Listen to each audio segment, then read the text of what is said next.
Pse këndojmë këngë në kishë? A është kjo vetëm një mënyrë për të shërbyer Zotit? Jo, në Bibël është shkruar: fjala e Krishtit banoft në ju me begatinë e vet. Në çdo dituri, mësoni të këshilloni njëri tjetrin me psalme, himne dhe këngë frymërore, duke e kënduar Zotit me hir në zemrat tuaja. Ka ky varg shohim se kënga mund të jetë edhe ngushëllim, edhe një lloj predikimi për njëri tjetrin. A janë të gjitha këngët njësoj? A është çdo këngë e mirë? Jo, as pak.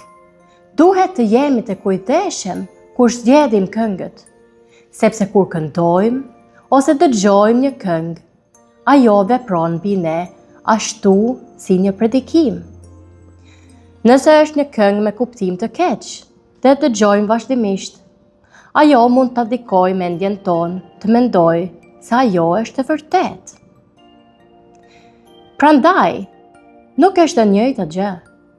Është e rëndësishme dhe e mirë për ne të këndojmë dhe të dëgjojmë këngë me kuptim të drejtë dhe të mirë, këngë që na forcojnë dhe na drejtojnë te Zoti. Sfide.